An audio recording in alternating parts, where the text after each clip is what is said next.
All right, I am here in Larry David's secret office, taping this about probably 6 days before everybody hears it. It's the day after Doc Rivers announced he was going back to the Bucks. You're crestfallen. You lost a golf partner. I don't know what happens to you guys. Yeah, it's very upsetting. He didn't consult you, obviously. Well, it's very upsetting because he's a big loser on the golf course consistently. So I'm going to miss that. And so surprising. It just really came out of nowhere. I feel a little duped because we ate dinner with him like 6 weeks ago, and all he was doing was telling us how great not coaching was, not told us a whole story about you get a call at 2 a.m. and it's like if it's this one person on the team, you know, something bad's happened, and now he has peace at night. Yeah. Well, and his grandkids and golf. And, right. He's obviously taken the job just because he doesn't want to pay for the next dinner. Yeah. Right. That was the theory. That's why he's going to Milwaukee. This man will go to any ends to not have to pay for something. Well, he fooled me. He's back. He's back in the mix. So now this is complicated for me because I really like Doc and my team has to beat that team. So I don't know. I'll reconcile it. We were talking before I started recording about, you're like a diehard sports fan. I don't think you get enough credit for it. It's trickled in the show. No, but I don't think people realize what kind of credit should I get? There's a level that people don't realize. Like you're watching League Pass on a Tuesday night. I think it bespeaks of an immaturity is what it does for a man my age to be into sports. Yeah. But you're watching. But you're even way more immature than I am. I mean, you're doing it for a living. Right. You're doing your childhood passion. Yeah. You're rooting all that. And you've turned it into a lucrative living. Thank God. Yeah. Yeah, by the way.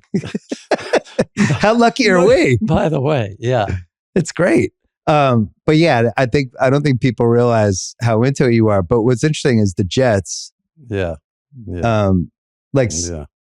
So when do you decide I'm not going to let this season torture me and maybe I'll just play golf on Sunday and tape the game? Like what week of this season is that? How many bad things have to happen? That's really an interesting question because because I golf on Sunday. Yeah. And so I record the games. And after the first or second week, everybody knows, don't text me. Right. I'm going to watch the game later on. So this goes on until I send out a text and go, I don't give a shit anymore. Just tell me what's happening during the game. I don't care. You can text me during the game. It doesn't matter. It's over. And so last year, what was that? Around season 13, I think? With the Zach Wilson season? Yeah, around 14. Yeah. Yeah. Well, it seemed there was this moment where it felt like in this last season that the Jets were going to suck you back in. That they were lingering and there was a moment and then all of a sudden Rodgers might be coming back and I never believed that for a second. I didn't either. Yeah, that was ridiculous. Rodgers, you got 4 plays out of and a lot of drama. That was year one. But I'm not sure Wilson is as bad as you believe he is. I know everybody thinks that, but I just want to give you an example, okay? Flacco last year on the Jets with that offensive line was terrible. And then he gets to Cleveland. He's a year older, hasn't even had a training camp. Right? And he's playing great until the last game. Right. He played great. So all I'm saying is Wilson was up against so much having to quarterback that team. Had the offensive line, they were decimated. And even when they weren't decimated, they weren't any good. So you have not sold your Zach Wilson stock? I guess he seems like a nice kid, and I'm still rooting for him to do well someplace else. I know he's done with the Jets. Because you were saying earlier this season, like in text, you were like, "I'm still in. I still think he's got talent." Because I was out on Mac Jones to the point where I was like, not only do I think he needs a change of scenery, the league might be the change of scenery. Like he might have to go to the UFL. That's how bad his confidence is. Boy, it's amazing how that draft worked out for those quarterbacks. I don't understand it. I don't understand why it's become even more of a crapshoot. Because like the Pats have the third pick, and we'll get whoever the other two teams don't take, and it just seems like there's no rhyme or reason to it anymore. I know, but if you look at that Wilson draft, okay, Lawrence, he's doing well, not great, right? And then Wilson, forget it, a bust. Fields, not sure yet. Not sure, maybe not working out, right? And then Jones, and wait, Trey Lance, number 3. Right. Trey Lance didn't even have a moment. So, yeah. So if the Jets didn't draft Wilson, the only other quarterback who possibly could have worked was Fields. And I could guarantee you he wouldn't have worked either. It would have been the same thing. He would have been just running around. Same thing. Exactly. So you did that episode about the Jets fan who died and they didn't realize, or they didn't know whether the Jets caused his death or not because it was a suicide. I think that, no, well, eventually the Jets caused it. Yeah. Yeah, eventually. But it was that was the question. That was one of the things of the story. So I don't know. That was a few years ago you did that. Yeah. What was the reaction from the Jets based on that episode? Zero. No reaction. Really? No, I didn't hear a thing. It's funny because every Jets fan I know is like, finally,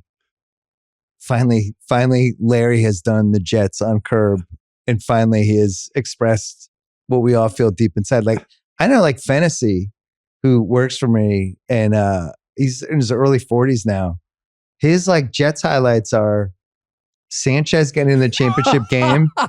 And Vinny Testaverde taking a lead into the title game. Testaverde is great. That's like it. That was a great season. Yeah. And they lost that playoff game to Denver. They came close. That was a fantastic season. Yeah. Testaverde really was terrific that year. But yeah, that's really and Sanchez, that's about it. The 2 Ryan years. So what is it? What? By the way, watching Ryan now on ESPN, I'd like to get the guy back. I like him. Maybe, is there still time? I don't think so. The ship probably sailed. I mean, he came in. It was the 4th guarantee that he made.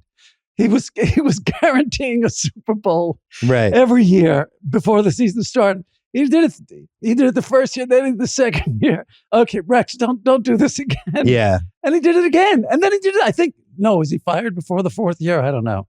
He did attack the Patriots the way they needed to be attacked, which is talk a lot of shit, convince your team that you can hang with these guys, be super physical, try to goad Belichick in this stuff. And it was actually the right game plan. I hated him. The Pats weren't, it's kind of between eras when the Jets threw a couple haymakers on them. But yeah, that was probably the highlight of this century. But you go back, I mean, were you back for the Super Bowl? Were you in on the Jets at that point? Oh yeah. Okay. I started following the AFL. Yeah, so explain that to me, because just about everybody in the New York area goes to the Giants for football. I was a big Giant fan. Yeah. I listened to the 56 championship game against the Bears on the radio, and the Giants won 47-0. Okay. I listened to the what was once known as the greatest game ever played. Oh, Alan Amici? Alan Amici. Yeah. I heard that they wouldn't televise the game. It was blacked out in New York. How crazy is that? How crazy. So I had to listen to that on the radio. And they lost in overtime. I don't remember. Yeah. I think it was overtime. Yeah. So I was a huge Giant fan. Then Wyatt Tittle and beating the Bears in 63, I think. And then you jumped. Joe Namath? No, and then the AFL came along. I think it was 1960. Yeah. Right? I don't know. For some reason, I became an AFL fan.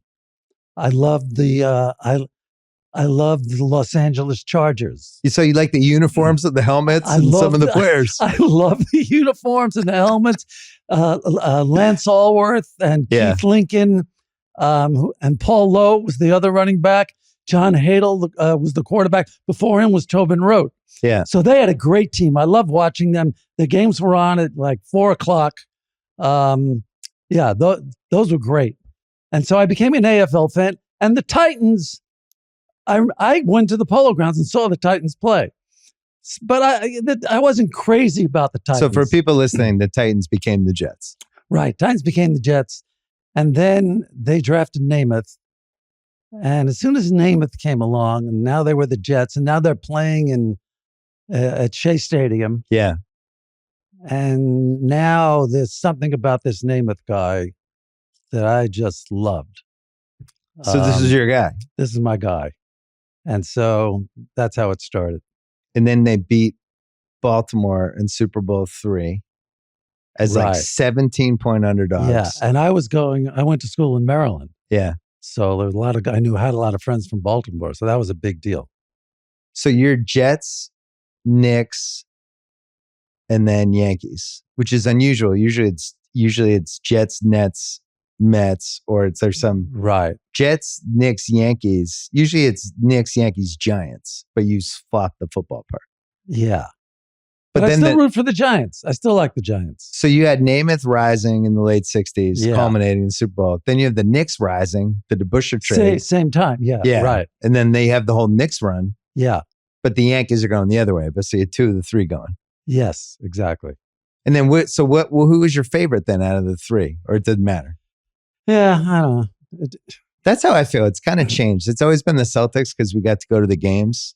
But then that number 1B spot would change depending on who was doing well. I actually missed Game 7 in 1970.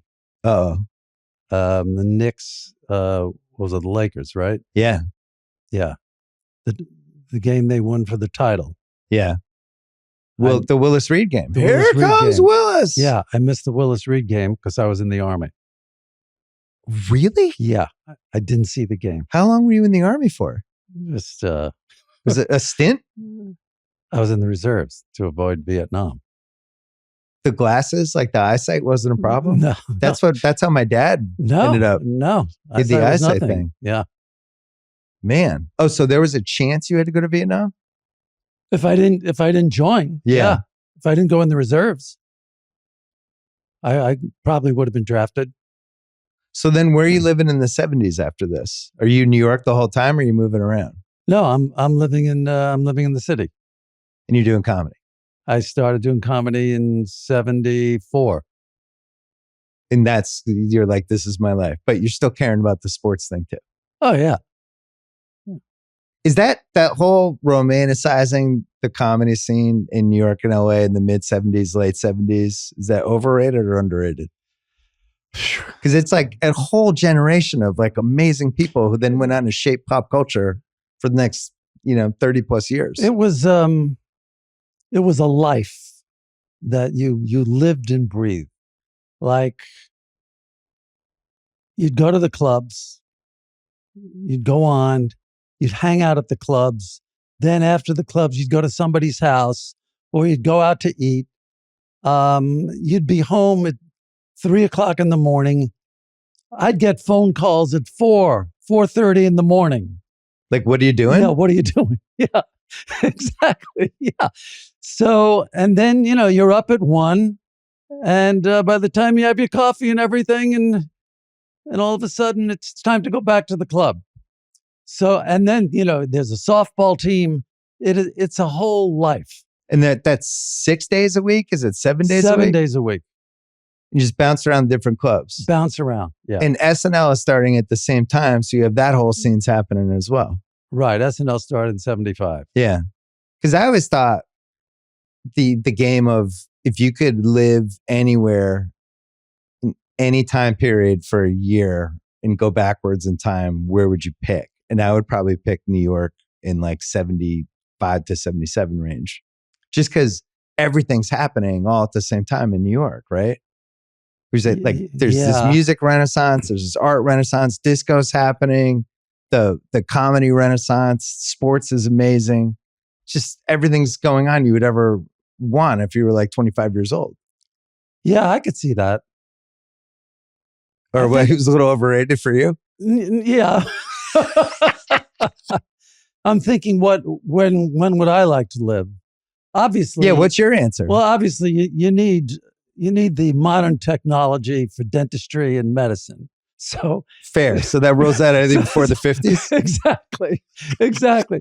But if we had the modern technology for dentistry and medicine, I think the 1910s, the early 1900s. I would have liked to have gone to a baseball game, I think in the early 1900s, just to see what that was like. I'm kind of fascinated by that. There's a fun baseball era where everybody got dressed up to go to baseball games and wore hats in the crowd. Yeah, the straw hats. I don't know how anyone saw because all the seats were like barely elevated. Right. But yeah, there's this movie, you probably saw it, 8 Men Out. It's about the Black Sox. Yeah, of course I saw it. I've seen every baseball movie that's ever been made. That movie's excellent. But I like seeing how the people in the stands, just how everyone's dressed. Yeah, I saw Ty Cobb. Did you see that one with Tommy Lee Jones? Of course. Ty Cobb. I didn't really like the Ty Cobb movie. No, neither did I. I was just watching the other day. It was just on because I'm still in the old school. I still scroll on cable to jump into movies. And the Fan was on, and I ended up watching half of it. Wait, which one's the Fan? It was Wesley Snipes as like this Barry Bonds type Giants player. Oh, yeah. And De Niro's an obsessed fan. Right. And it ends with De Niro replaces the umpire during a rainstorm, and they end up having like a knife fight at home plate. It's unbelievable. And it was directed by Tony Scott, who's like one of my favorite directors. But it's just like, I don't know what happened with that movie. That was an odd movie. So what are your top 3 baseball movies? Oh, boy. Like what jumps to head? I know it's hard to make lists, but it's got to be one that jumps to your head immediately. Well, Bang the Jump Slowly. De Niro.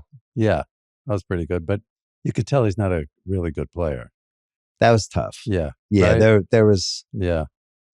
Well, let's see. I don't know. There's been some tough baseball throwing over the years. I'm having trouble coming up with some. Well, Tony Perkins was the worst one, right? Oh, that was terrible. Yeah. I wasn't happy with Tom Cruise in War of the Worlds at all. I didn't see that. I don't know if you saw that one. I didn't like the Field of Dreams. Well, he in War of the Worlds, he plays catch with his son, and it's just... Oh, I didn't see that. It's not great. But Field of Dreams. The dad in Field of Dreams really bugged me. Here's what bugged me about Field of Dreams. What, Kevin Costner bugged you? Yeah. No.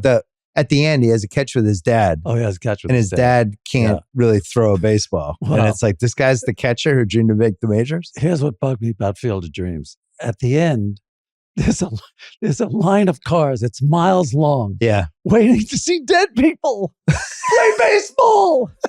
Are you kidding? What? You were buying that premise? I wasn't quite buying that. Yeah. It's funny. As when I didn't mind it if it was just Kevin Costner. Yeah. Okay.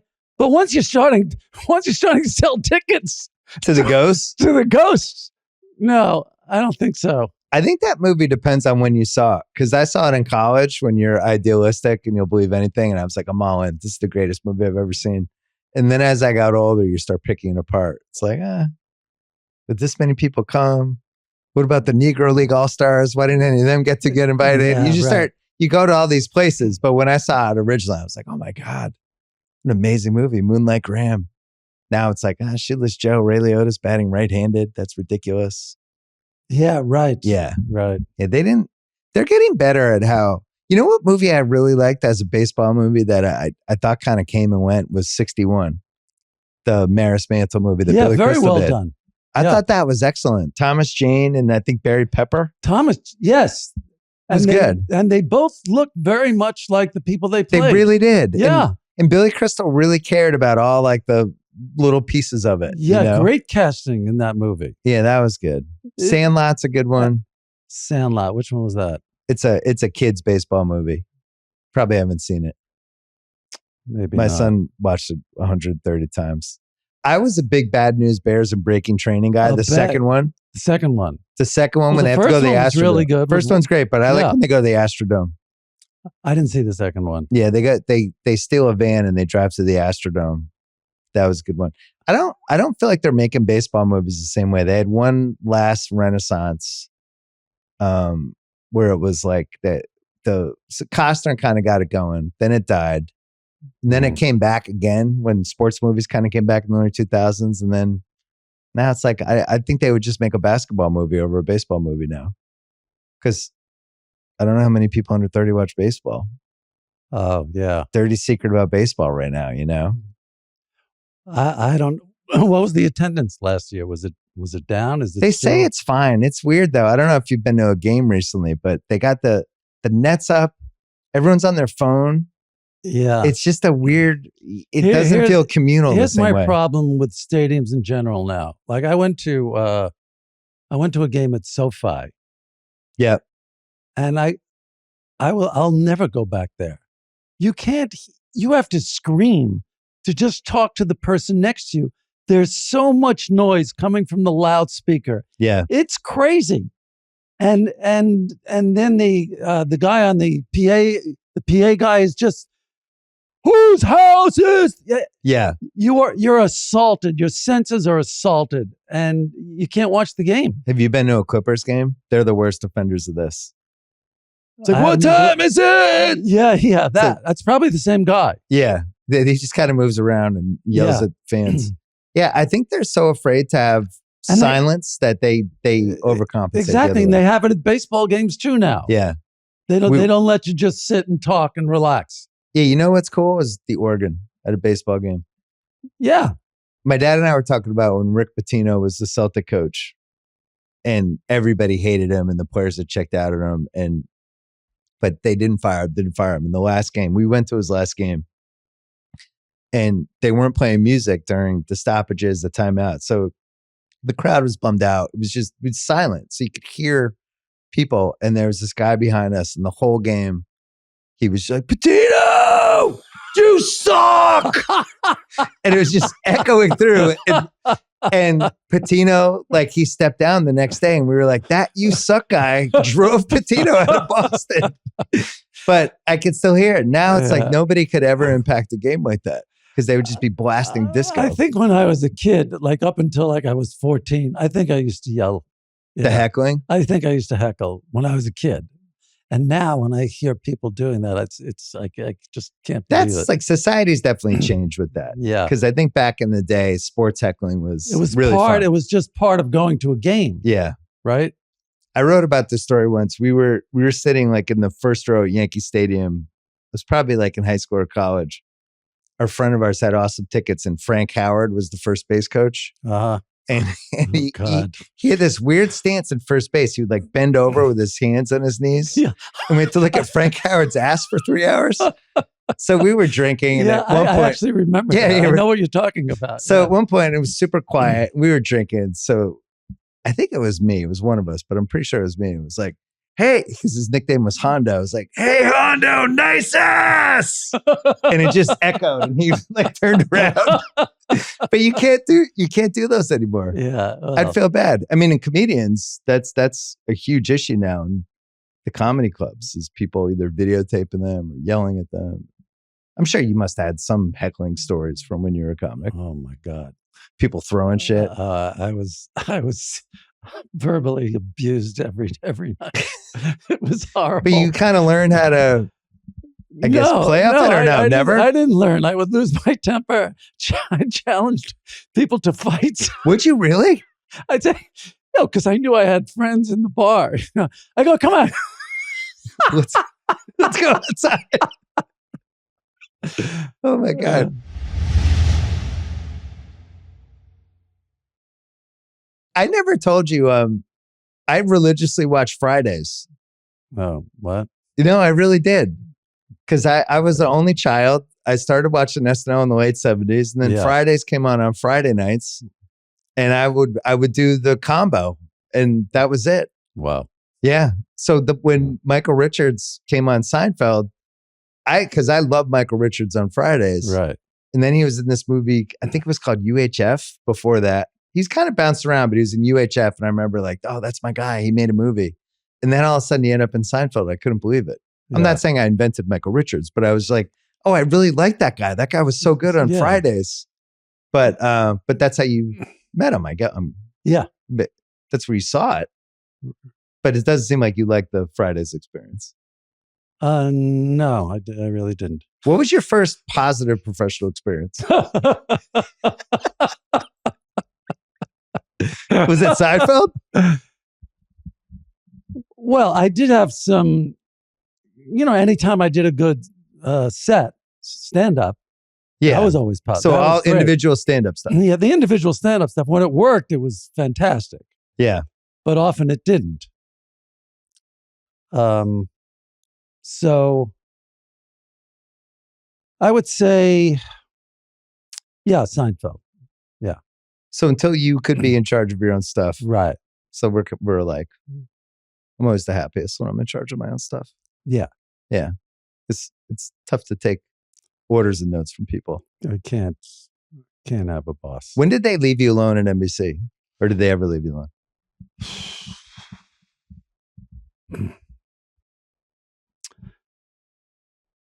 I've told the story before. I don't. Fair. We can rush through it. Okay. So I quit the show a couple of times. Yeah. When they tried to interfere. Oh. The first time they had hired a guy.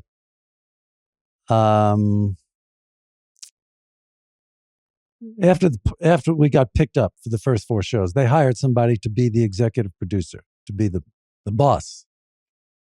And he called us into his office, me and Jerry, and he gave us notes on the first couple of shows. Oh, God. And when he was done, I didn't say anything. He talked. And then when he was done talking, I looked at him and I said, no. I said, no, I'm not doing one thing. And then we left the office. I said to Jerry, hey, good luck with this thing. Because I'm not going to be able to do this. Had the first 4 aired already, or No, had them in the can? Okay, just written. We hadn't even shot it. Yeah, they were just scripts that we got wrote. it. And then Jerry said, no, don't worry about it. And then, sure enough, that was the end of that, and I didn't have to do any of the notes. And Castle Rock just kind of let me be in charge. But then there were other instances. As the show got bigger, probably. As the show got bigger. Because they're starting to think of it as like a Cheers replacement when Cheers leaves. Then there was a meeting after we did the first 4, then we did 13 shows. Yep. That was considered the second season. Well, that ends with Elaine and Jerry maybe ended up together. Yeah, it's a really, and then the next season comes and it's like it never happened. Yeah, exactly. But anyway, after those 13 shows aired, I was in New York and they called us for a meeting in LA at NBC with me and Jerry and Jerry's managers and NBC and Castle Rock. Yeah. And so before the meeting, I was told outside, hey, don't say anything. Let them talk. Oh, no. So I said, okay, I won't say anything. Oh, that's my phone. So we go to the meeting. Yeah. And they're giving me things that they want in the show for the following season. Things I don't want to do. And so I don't say anything. And then when the meeting's over, we gather around in the parking lot. And there's must be like 10 of us, 12 of us, I don't know.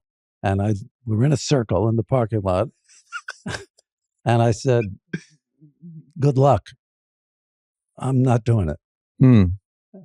And I said, my hand will not obey the command from my brain to write what they want me to. So I'm not going to do it. And then from that point on, I never had any other problems at all. That was the end of it. I mean, even the 13 shows, they were giving us little notes here and there, things you could do easily. But when it came to bigger stuff, and I realized that all I got to do is say no. And I wasn't married or anything. It was easy. Yeah. I didn't have kids. I only had to answer to myself. You weren't risking anything. I wasn't risking anything. And I had no problem going back to New York. So it's funny when people ask me, young writers, whatever, any advice, and I say to them, stay single. Because that's the only way you could really do what you want. as you're ascending. Yes, yeah, no exactly. question. Yeah. Because you got to throw everything into it to make it happen. Right.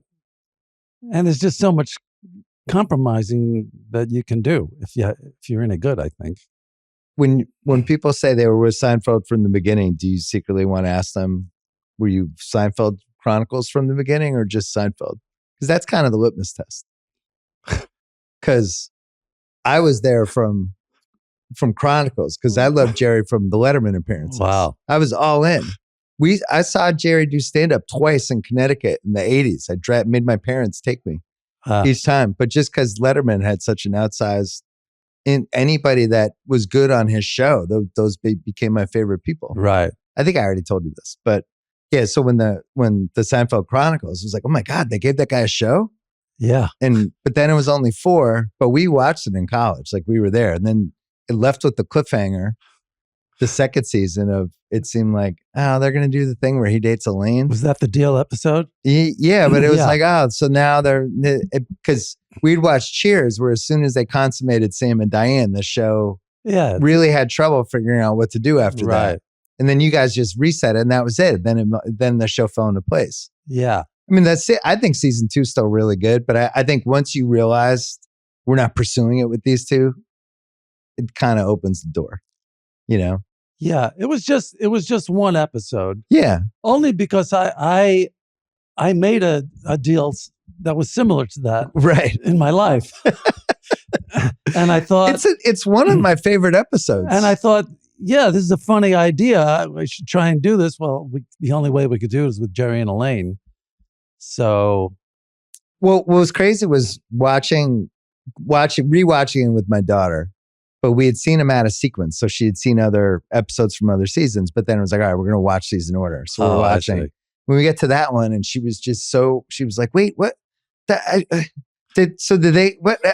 And I'm like, no, just watch the next one. We're going to pretend it never happened.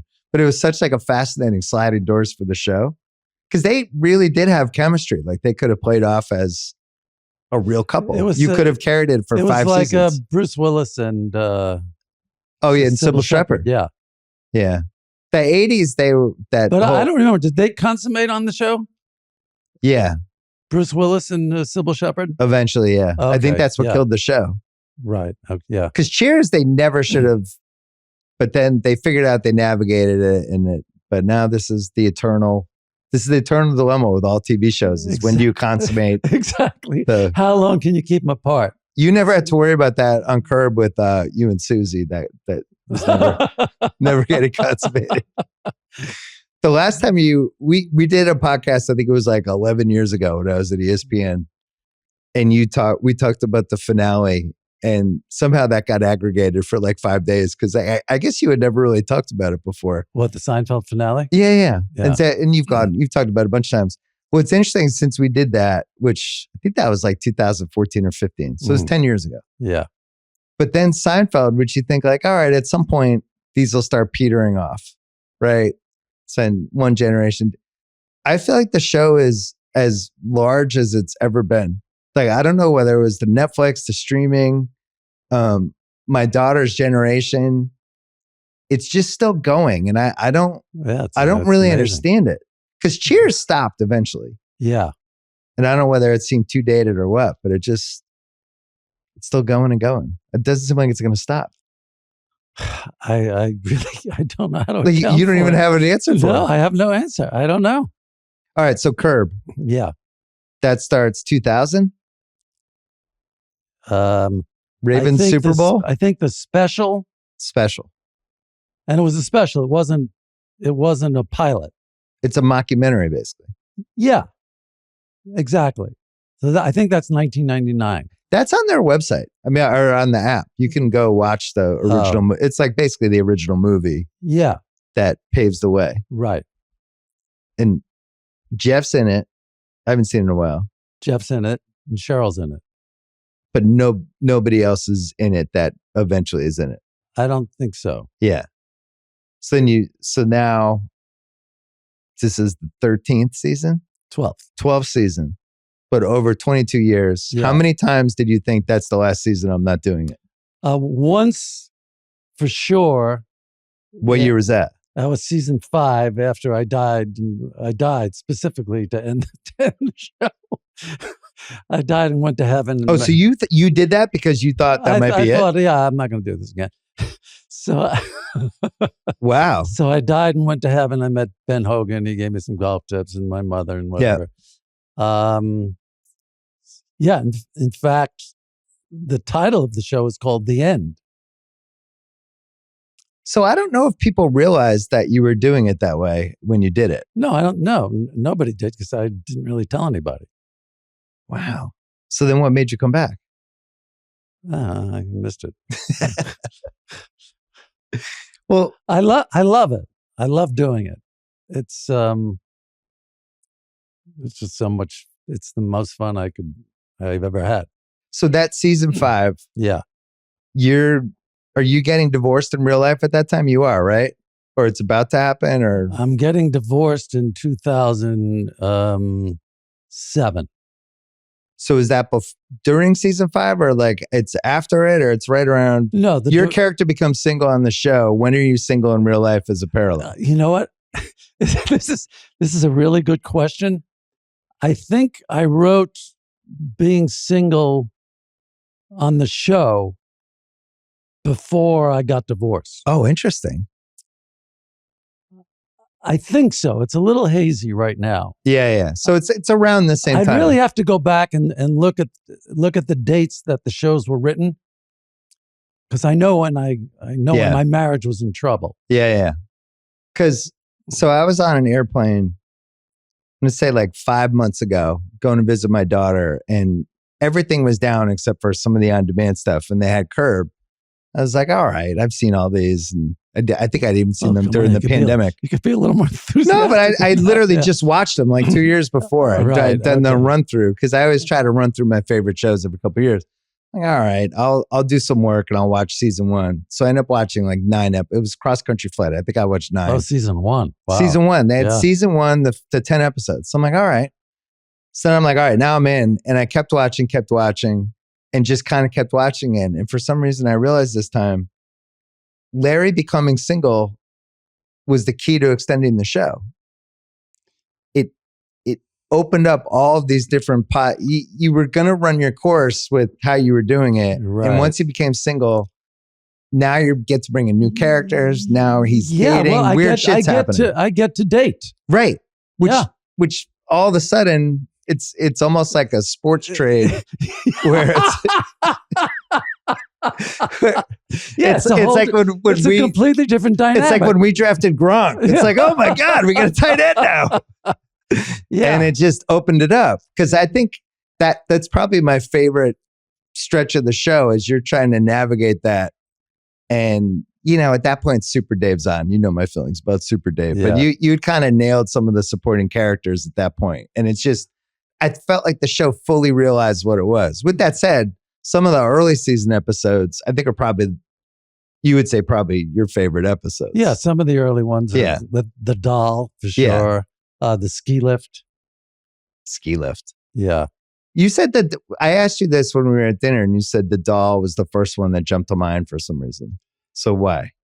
I think it's because generally with these stories, I like to have I like the stories to intersect. I like there to be a couple of stories that kind of come together at the end. If I can.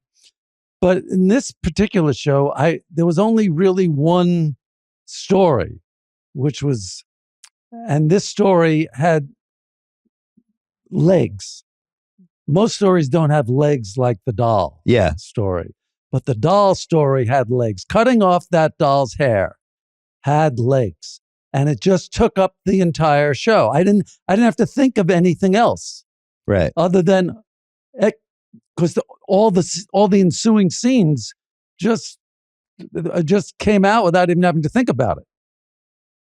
So, the Seinfeld reunion season, I think I'm just so glad it exists, because you didn't do the reunion, but you kind of did. Right. But the most fun part is just watching you and Jerry, because that obviously wasn't on Seinfeld. Yeah. But, and then everything culminates in the Super Dave joke with you and Jerry, which every once in a while it just becomes a social media viral clip again. It just bounces What a around. joke. I had no idea he was going to tell that. So joke, you didn't by the way. know? Absolutely not. You know what he used to do, Bob Einstein? He would tell. Okay, he told that joke, which got left in the show, obviously, because actually it moved the story along a little bit. Well, it also had the best reactions ever from you guys. The funniest goddamn joke. But I would do a scene with him, and in the scene, as we're filming, he would start telling a joke in the scene, and I'm letting him go on, but in my head I'm going, okay, come on, you know, because I know I'm cutting it. Yeah, but he would do it anyway, and everybody would laugh. Right, he was amazing. I think he's the single funniest person I've ever been around. He probably is. Yeah. He called in when Sal launched his podcast with us in the mid 2010s in The Ringer, and he was like our fifth guest. And he came in and just was immediately on the attack. What is this? Is anyone going to listen to this? It was just, we were just dying. I don't know what it was. And then it was always like another joke. And he would get serious for a second. It reminds me. And then he would just go into the next thing. But so when did you realize like somebody like that should just be part of the show? Like what? Like obviously you know him. He's been around for a long time. He's somebody that can do the improv. We were missing one friend on the show. I had Lewis. Yeah. And I had Jeff. But Jeff is my confidant. So I can't really get into too many conflicts with Jeff. And there were some conflicts that I couldn't get into with Lewis. So we needed another character. Like a wild card. Yeah. Somebody who's basically super offended by you, but still likes you for some reason. Exactly. Yeah. Well, I mean, I would say and he was a friend of mine. Right. And then he immediately got the shorthand of it. Yeah. And then JB was the other one who just, the black season. And then it's like, we just have to just keep him on the team. Yeah. It was impossible. It makes literally zero sense that he just stays at Larry's house and everyone leaves. He's just living in the guest room. Yeah. Did he pay rent? Look, there's a lot of questions. Did he work? There's a lot of questions. Did he have a job? There's a lot of questions about Leon. I think everything's better left unsaid. Like, what did Leon I don't really have answers for you. What did he do the last 15 years? Did he ever try to get a job? I don't have answers for Leon. Best not to go there. So, all right, looking back, what is your single favorite? I mean, you got to think of it. One of the first reasons we ever talked was because I did a thing in a column where I did pitching seasons for Curb episodes. Oh my God. Yeah. And you were like, who the hell is this guy? Yeah, right. Tell the audience what you did, because I think I went, so this was the Buckner season, because I was still at Grantland. And it was it was like one of those pitcher seasons where the guy's like 20-3 at the, in August. You're like, oh my God, is he going to win 25 games? And I just said, all right, I'm breaking down every Curb season like it's a pitcher season with an ERA and strikeouts. That was really, really something to read. But did any part of that make you mad, or you're just No, it didn't make me mad. I really enjoyed it. Okay. So what's your favorite? I love the analogy that you compared a season and you gave it baseball statistics. So what's your favorite now? It's 2024. You don't have one? My favorite what? Favorite season. What's the one you felt like, I guess you could look at it from degree of difficulty crossed with how you executed it, crossed with do the episodes still hold up? Boy. It feels like, it sounds like bullshit, but it just feels like every season that ends is my favorite season. Because it gets harder and harder to keep doing the tightrope of it. Exactly. So I would say that this season now that I just finished, this would be my favorite season. But I would say that for every season that I had just finished. What did you want to do with this season that you hadn't done in the other seasons? I didn't have any grand plan like that. Just get the gang back together. Yeah, just write the funniest shows that we can. Because the hiatuses have gotten longer and longer between seasons. Not the last 4 seasons. It's like a year and a half, 2 years. Since season 9 started filming in 2016. season 10, 2018, season 11, 2020, So season it's every 12. 2 years. Yeah, every 2 years. But before season 9, you did season 8. And that was like 2000. There was a big gap between 8 and 9. Yeah, because that was when they started wondering if you were ever doing the show. Yeah, I didn't know. But now you're claiming it's over, potentially. Yeah, see, this is... Yeah, I know. But nobody believes you. No, people don't believe me. I guess because there was a 5-year hiatus and I came back. But no, this is it. This is definitely it. Yeah. Yeah. But could you do like another project that's maybe not necessarily a series around the same characters, or this is it? No, this is it. So who's the most bummed? Jeff Garland? I think the cast in general felt like it was also time to end it. Yeah? Yeah. Yeah. Interesting. I'm trying to think what sports team this is like.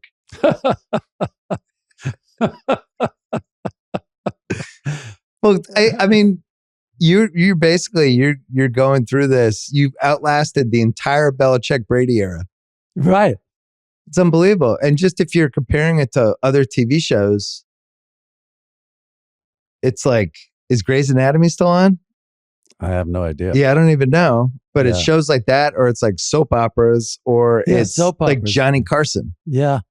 or it's like the NFL. Right. Like TV shows aren't meant to last for almost a quarter century, which is this, if you count the TV movie, not the pilot movie. 25 years. This is 25 years of Right. the same thing.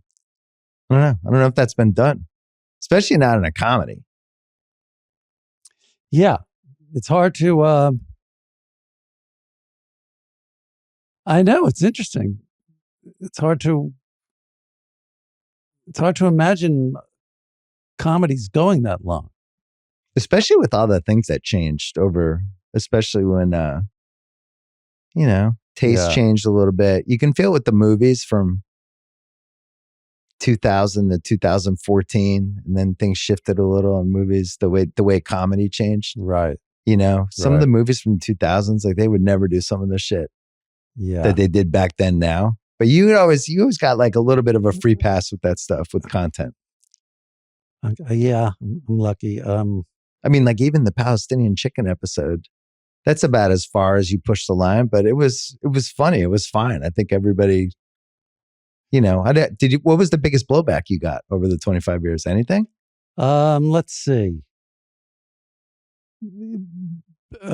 Peeing on the portrait of Christ. I forgot about that. Yeah, Okay. that was bad. Yeah. And then there was some Jewish blowback. I'm trying to remember for which Jewish one. blowback. What's Yeah. worse than Jewish blowback? It wasn't for the Holocaust shoes. It was for something else. I can't remember the show. What about the end of season 1? Oh, What was it the sexual incest- victim? the incest whatever survivor? that incest survivor group. No, I didn't hear anything Nothing? about that. Yeah, Different times back then. I don't know. It feels like any show that I did then, early 2000s, I would do now. Okay. I can't think of anything that I would delete now. Can I ask some weird 25 years of Curb questions? Sure. How many celebrities just pitched themselves to come on a Curb, and what was their batting average for actually getting on? Because I'm sure that was an issue and you must have hated it. Well, no, because I don't have to put people on just because they ask. It was just awkward though, right? It's I not was like, awkward. No, when it's not awkward at when all. are you going to put me on Curb? Oh, yeah, okay. Well, Ah. no, it's not awkward. Okay. People don't really expect that they're going to be on. They just go, hey, I'd like to be on the show. Okay. So that doesn't mean you have to put them on. But I would hear from the casting director, so-and-so really wants to do the show. Oh, so they wouldn't go to you. They would go. Yeah, unless they saw me somewhere and they go, hey, I'd love to do the show. Or they would see somebody else in the cast and somebody in the cast would say, hey, I ran into so-and-so and she really wants to do the show. And then you'd file that away. Yeah, you'd file it away. How do you decide, or how did you decide whether somebody who's famous enough to be themselves on the show or play a character. Because the Vince Vaughn thing always threw me off. I was like, in this Curb world, Vince Vaughn should be Vince Vaughn, but he's a member of the Funkhauser family. He's Freddie Funkhauser. So how is he not Vince Vaughn? Because I needed someone, because the show about Funkhauser's daughter who transitioned to a man, and he gave himself an extra large penis. Right. I needed to have that discussion with an actor. Okay. And I knew it was like a sensitive discussion to have. And I needed it to be really funny. And so I had to think about who to cast in that part, because it was supposed to be for Bob Einstein. Right. It was written for Bob Einstein. Oh, because you didn't, And then he died. But that was written for Funkhauser's daughter. Yeah. So now it had to be a relative of Funkhauser. And who's going to play the relative? And Vince, I thought, is the person who I could have this discussion with. And it wouldn't feel, I don't know, like unacceptable. Yeah.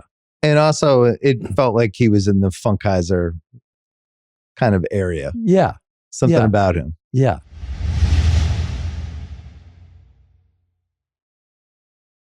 Any sports stuff you want to get out? Can we talk about your rule to change football? Yes. Yeah. So I'm going to make you sports czar for the day. Okay. You were infuriated. We're taping this. It's a few days after the Bills lost because their kicker missed a 44-yarder and it went wide right. So your change is what? I've said it before, and thank you for giving me the opportunity to say it again. But I really believe that we should get rid of goalposts in football. No bullshit. The field goals ruin the game.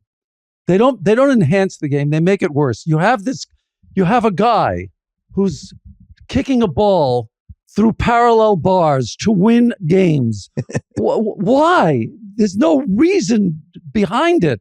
He's not a football player. Buffalo didn't lose that game. This one guy who's not even a football player, loses the game for them. Why do we have to have it? For what reason? So you would get rid of kickers entirely and you just go for it on fourth down every time and not have kickoffs? Well, unless you want to punt. Right. So you keep punters. You keep punters, yeah. Okay. I think I'm down. Like, I was thinking the UFL, this new spring league or whatever, the merger, this is like not a bad wrinkle for them. Wouldn't it be great? More fourth downs. Even the Bills having to go for it on 4th and 13. If they make it, that's amazing. And by the way, it completely changes your mindset on offense. You're no longer operating with 3 downs. Right. You're operating with 4 downs. So when you're on the 40-yard line, the 50-yard line, you're not thinking about, oh, well, we have 3 downs. You know you've got 4 downs. I don't think you might not punt from the 50. You're not going to punt from the 40, from the other team's 40. So I just think it's going to change how you run your offense. So if 7-Kid Salah comes back next year and says, I've gotten rid of our field goal kicker. He no longer exists. The punter is going to do kickoffs and we're just never kicking this year. You'd be in. I think it would really, really help the game. Listen, Buffalo, they lose a Super Bowl because a kick is wide right. It's dumb. And we won multiple Super Bowls because our kicker made crazy kicks. Vinatieri. So I'm pro kicker because kickers have been really meaningful to the Patriot fans. But it's so stupid though. What in a baseball game should they put up parallel bars in center field and have a fungo specialist try and hit the ball through the parallel bars? It has nothing to do with the game. So extra innings, these guys come in. Innings, you come in, you bring in your fungo specialist, and he tries to hit the fungo through the parallel bars. That actually sounds like a good rule. Yeah, I mean it's as dumb as that. Here comes Bonzo, our fungo specialist. Yeah, He's going to come in here. Oh, looks like the fungo specialist is warming up. Bad weather today. We'll see if the fungo specialist can do it. Oh my God. That's so funny. What would you do about the Baseball Hall of Fame? Because Barry Bonds and Roger Clemens and all of these people who were among the best baseball players I've ever seen are not in the Baseball Hall of Fame. And we're getting still precious about all the steroid stuff. I'm not convinced we don't have steroids and HGH stuff now. Right. Pretty sure we do. Yeah. I'd be interested to see if a major star failed the test, how people would react. But it just seems, what's the point of having the Hall of Fame? Like, well, Todd Helton made it today. Yeah. He's going to make it before Barry Bonds? You know, I go back and forth on this. Yeah. I suppose if Brady Anderson didn't hit 52 home runs one year. Yeah. Because he had never even hit over 20, right? Before that? He hit 50. Yeah, he hit 50. Okay. I suppose if he didn't hit 50, then you could say, well, they're still great players. They're just hitting more. But they still would have made the Hall of Fame anyway. So it skews the home runs in a way, and I guess it skews batting averages and everything else. It'll ruin the stats. It's hard to really figure out the stats. Yeah. I guess if you look at their careers before steroids came in, yeah, and they were Hall of Famers before that, or headed that way, that way, then I would give them the pass. I would have everybody in. I would just put it on the plaque. Put it on the plaque. Yeah, just put something on the bottom. But even then, it's like arrested in a Balco trial. It's like tough thing to put on the plaque. Yeah. Maybe you have to press a button and it tells you what happened. But I don't know. I guess I just don't. I was writing about this in the mid 2000s. I guess I don't fully understand the point of a Hall of Fame, because I always thought it was a museum that honored the best ever. And you take your kids or your grandkids there and you teach them about the sport. And to not have people that were literally the best players of their era in the Hall of Fame and not even mention why they're not in just seems weird to me. I don't get it. Especially when you consider a lot of the people who were already in there before. Well, yeah, like the Ty Cobbs. Yeah, exactly. All right, next sports question. Could you ever see yourself on the set of First Take for 2 hours? In like the Mad Dog spot. Just going. It's a Tuesday. It's a Wednesday. Mad Dog can't make it. You're in town. All of a sudden, you're in with Stephen A. I think I'll pass. Yeah. You wouldn't be able to do it? No. Would you be able to just craft hard sports takes and just go and argue them and get mad at Stephen A? Oh my God. Could you do PTI? No, I couldn't. No. You couldn't do any of those shows? No. What would your sports podcast sound like? Would you have guests? Would you? I couldn't do a sports podcast. But you're watching all these sports. Yeah, I don't think I could do a podcast. First of all, can I tell you something? I don't like criticizing people. And you have to criticize people to do that. Right. I don't like calling people out and saying they're bad at this and they stink. It's just not me. I feel bad for them. I do. I feel badly when people take them apart. Yeah. And that's what they do on these shows. They take everyone apart. He sucks. He stinks. These are people. They're human beings. They have feelings. I just don't like it. So I could never do it. I don't mind criticizing some. If I'm having a private discussion with you, I'll say so-and-so sucks. Yeah, that's fine. He's not hearing about it. But to publicly call someone out it's not for me. I could never do it. Do you feel like the sports culture, have you noticed that it's much different than it was like 40 years ago? Because you saw some good iterations. Like in the 70s, Dick Young, remember he basically got Seaver traded. He was the most powerful, New York Daily News? Yeah. And was just taking shots at Seaver left and right and crushing him. And then eventually they were trading him to the Reds. Oh, do you think they did that because of Dick Young? No, but I think he was pushing a narrative that, Seaver didn't want to be there and what's he doing? Uh-huh. I don't know. Just felt like the local whoever had more power. Now it seems like the national person has more kind of sway. Yeah, I don't know. What do you watch? Do you watch those shows? Oh, Do you get sucked in, or do you just watch games? Because you No, listen to some pods. I watch those shows. Yeah. I mean, some of them. Yeah, not all the way through, but there's shows that I'll turn on when I'm shaving or, out of the shower and I'm getting dressed. I'll definitely put them on. What would be your fix for PGA and Live in that whole mess? Do you have one? No. It really makes my dad upset. Really? Why? He just thinks the best guys should be in one place trying to win tournaments against each other, and that's how it should go. He's a traditionalist. Yeah. There's something about professional golfers that I don't take to. Like I don't feel it. Yeah. And so I'm not that interested in them, to tell you the truth. Yeah. That's one of the reasons you skipped the U.S. Open when it was here. Yeah. Yeah. I don't like going to golf tournaments. Yeah. But I don't know. I'll watch like the last hour or two of a major, but that's about it. I don't really watch golf on television. But you're still playing like 4 or 5 times a day. 4 or 5 times a week. No. 3? Twice. Twice a week? That's Twice it? a week, yeah. Just to win money off Doc Rivers? Yeah, that's it. Just the weekends. How many people But are in your... once in a while during the week. How many people are in your golf group? There's about 8 or 9 of us.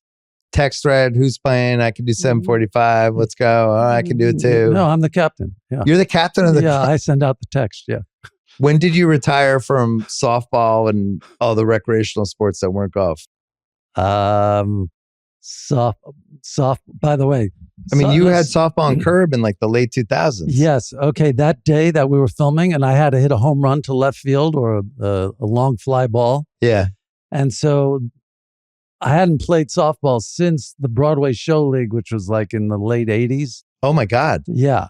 And so I think it was Rosie O'Donnell was pitching, and I had to hit the ball.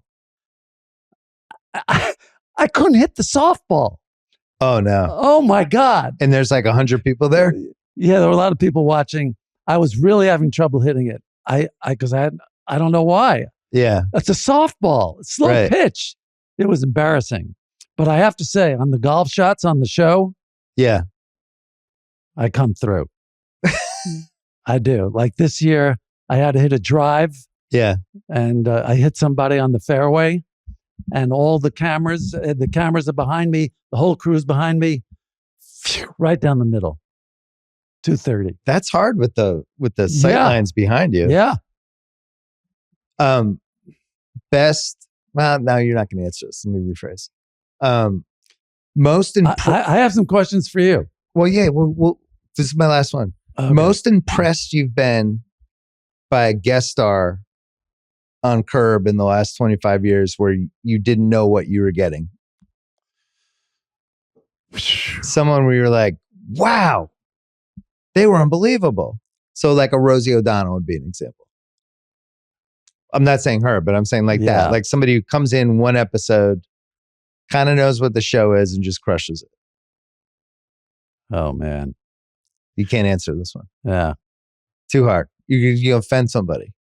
Too hard and I'll offend. Yeah. Okay. All right. Ask your questions for me. I have some questions for you. Yeah. The Rewatchables. Mm-hmm.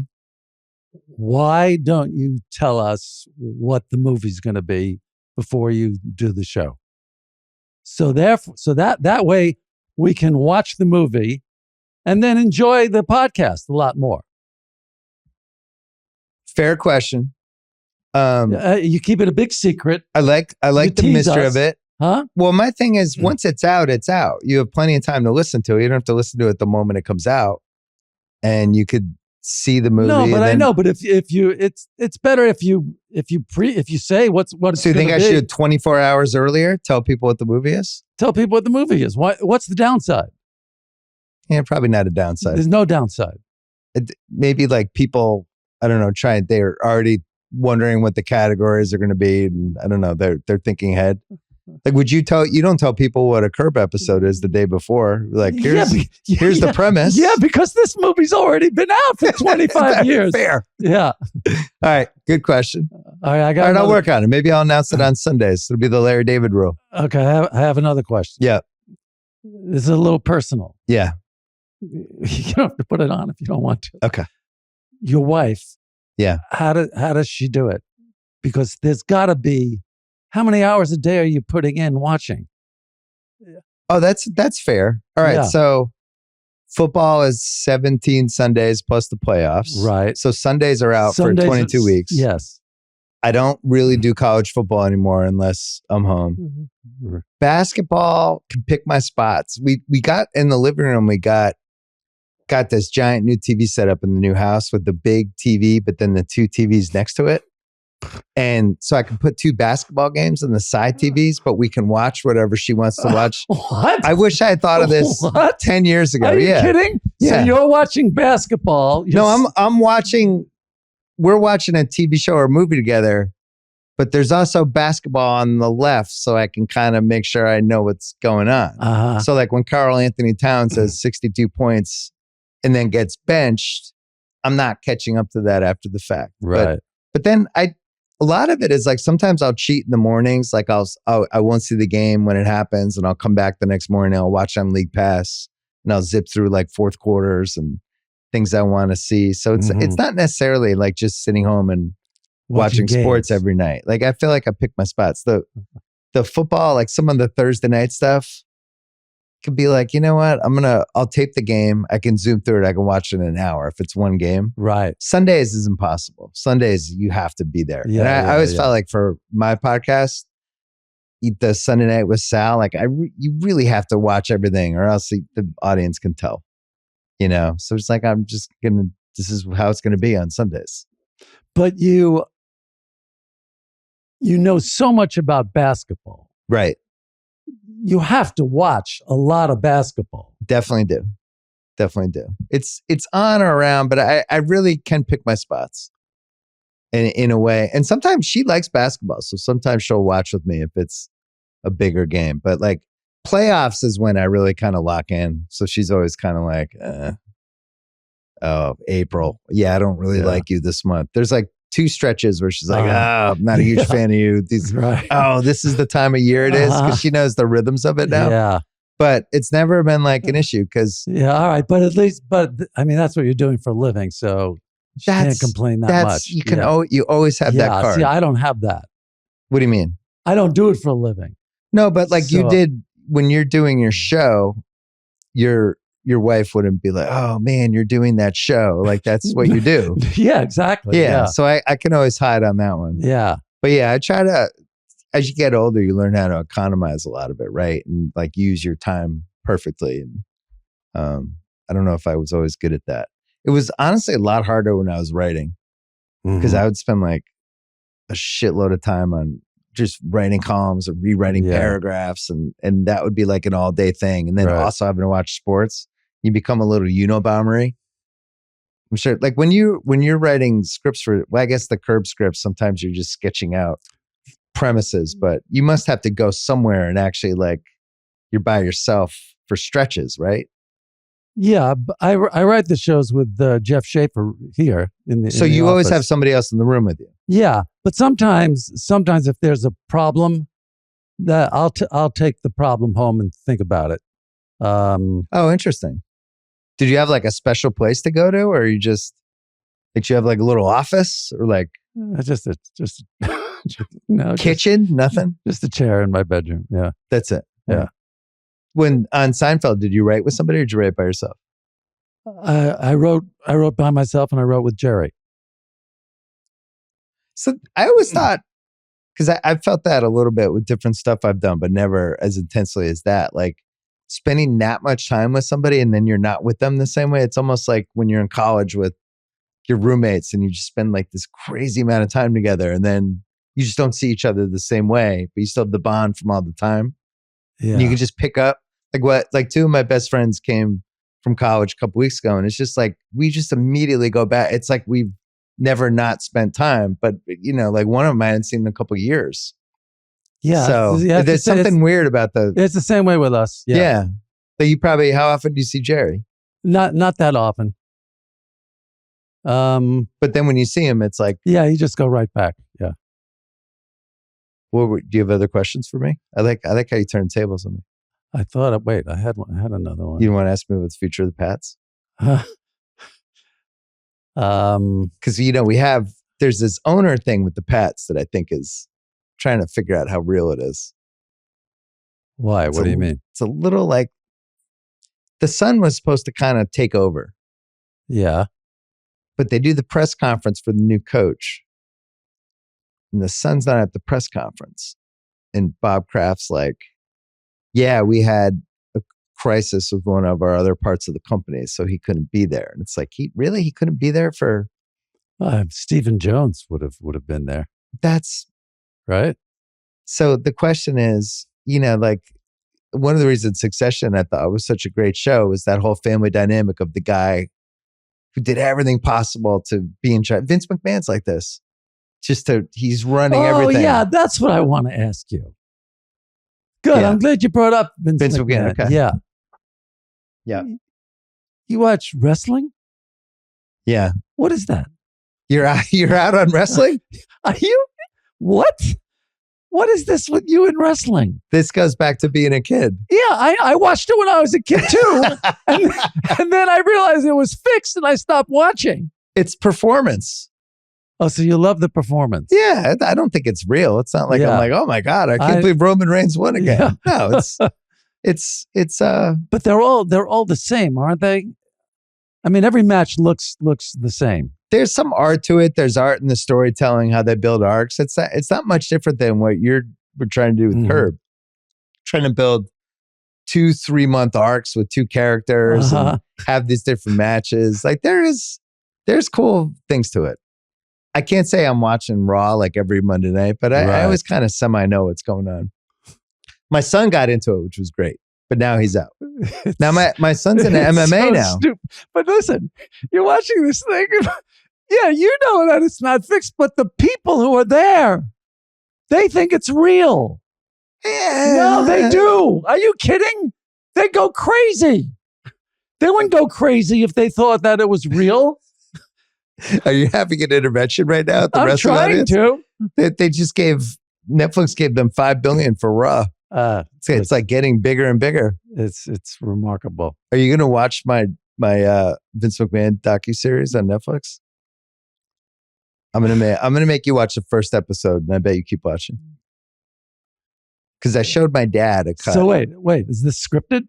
No, it's a 6-part documentary. Oh, okay. But I'm gonna make my dad. I was like, "Can I just show you this?" And he's like, "I don't like wrestling." I'm like, "Just watch one part," and then he watched 3 in a row. So I thought that was a good sign for us. Well, I'll watch the first one. Yeah, Vince, pretty interesting character for one of those. Do you watch those? Do you deep dive? Because you watch a lot of like movies and stuff. Do you deep dive the docu-series on different things and like murder doctors and all these different weird docu-series they have? Probably, no, I don't think so. I don't watch a lot. But you watch a lot of the movies though. I watch movies, yeah. So you had Oscar thoughts that you're not going to give us. Oh. Because you don't like being critical. Yeah. What was your favorite Oscar movie for this year? The Paul Giamatti one. Oh, The Holdovers. Yeah.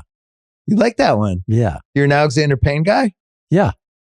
Yeah, I like him. It was good. It was good to have him back. He hadn't made a movie in a while. Yeah.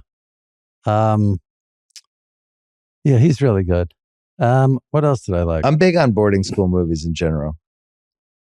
Like I feel like that could be a cable channel. Well, you know, just like boarding school movies and TV shows. I love boarding school movies. It's the best. Boarding school movies. That my favorite was the Brendan Fraser one. What was it? School Ties. School Ties. That's my favorite. Tried to solve anti-Semitism. Yeah. Didn't get there. Boarding school, anti-Semitism. You cannot.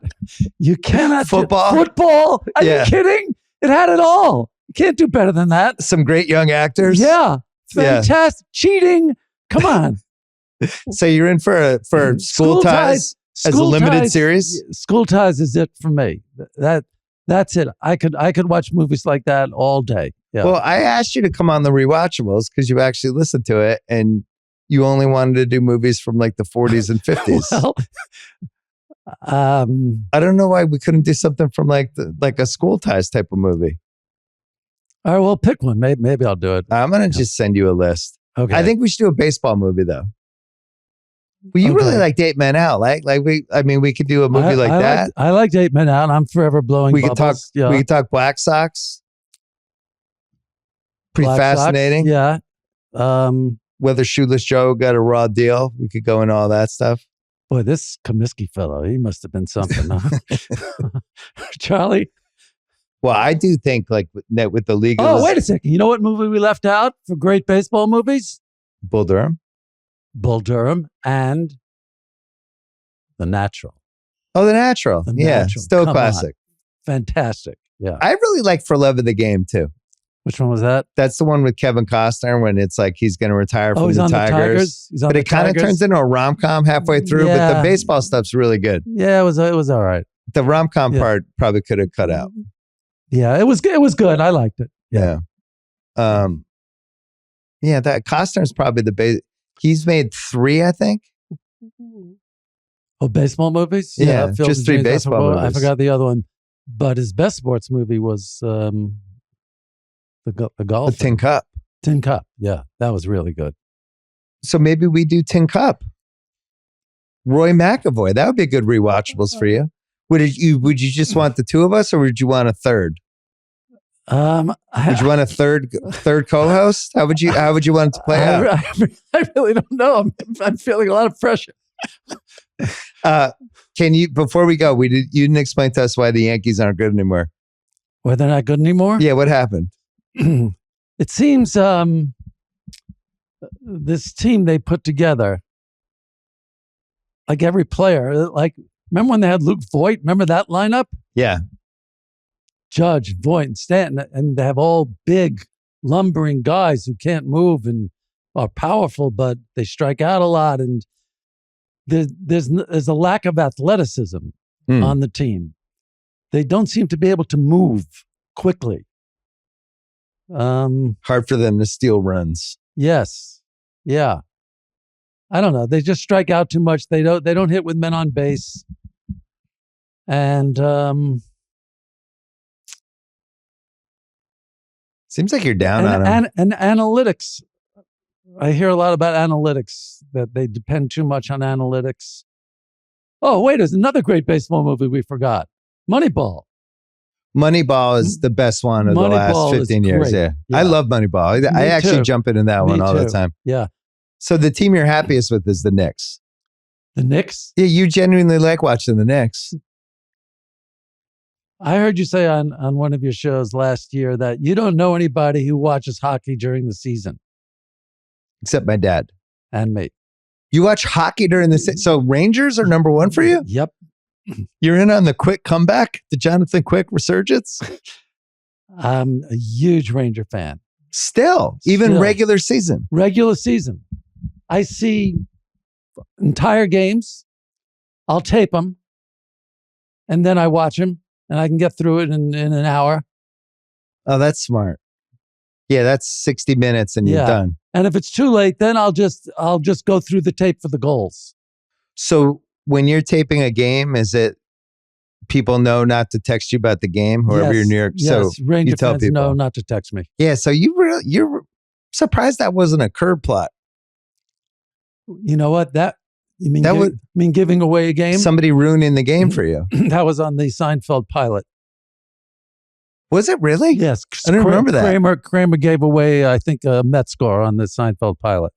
No, you could have dipped back. It was I'm not 30, 40 years ago. You don't, Jesus. You don't that could have been a whole curb plot. Somebody ruining Game 5 of the Knicks. It's too easy of a premise anyway. It's too easy. No, but you like to think of things that you think other people might not think of. Yeah, but this is such a huge part of your life. Yeah, I know, but so what? Anybody? Anytime I ever text you during a jet ski, I'm like, I'm golfing. Don't tell me what's happening. God. Well, you have the Jets. You have, I think, a top 10 pick. You don't have a second round pick. They'll draft a tackle, I hope. And I guess Aaron Rodgers comes back. I won't force you to give us your Aaron Rodgers feelings, but people could probably read between the lines. Was it a great year one? Yeah. You have him below Namath on your rankings. Jeez. It started out so hopeful, too. It really did. You know? They were going to Broadway shows. Did you watch the Oh yeah, he went to the Tonys? No, it wasn't the Tonys. They went to a Broadway show. I thought he also went to the Tonys. Oh, maybe he went to the Tonys. And it was just what's that show? HBO, what is it? What's the show they do on the football team? Hard Knocks. Yeah, Hard Knocks. He had a great Hard Knocks. Yeah. Great Hard Knocks. He met Liev Schreiber. Yeah. Yeah. Right. HBO Hall of Famer Liev Schreiber. Yeah. Do you think they should have an HBO Hall of Fame? I feel like they could do that at this point. People seem to be very concerned about what's going to happen after they're dead. Hall of Fames and things like this. Yeah. I mean, I'm the opposite. I'm just trying to get to next year. Yeah. Right. Yeah. All right. Thanks for having us. Curb. You can't tell us anything about the season, right? No. The potential last season. No. Mm-mm. Okay. That's not really the greatest way to promote the season. Is this airing before the first show comes out? When is this airing? No, this airs Tuesday before right before the first episode. Oh, before the first episode. The first episode's February 4th? Yeah, February 4th. Yeah. And this is when? This is going to be the Tuesday before that. Oh, okay. All right. Yeah, so I saw the first episode and I told you I saw it. Yeah. And then I didn't realize you needed feedback. Well, I mean, because people go either way. You know, the guy says, "Hey, I got the first episode. I'm watching. Can't wait to see it." And then I never hear from you. You don't do that. You're so stupid. I didn't know if you were a feedback guy. What? A feedback guy? Well, there's only one conclusion I could reach. Oh, so you think if I don't give feedback, that means I didn't like it? Absolutely. What am I going to? Because here's why you don't tell somebody. Here's why you don't call somebody after you see the show. I like every Curb episode. I know, I'm a bad critic. The reason you don't call somebody is that I don't know how to tell them that I didn't like it, so I just won't call. Yeah, that makes sense. All right, so that's my bad. Yeah, it's a rookie mistake. Yeah. All right, Larry David. Good luck with the last season. Yes. Congrats on a quarter century of Curb. Unbelievable.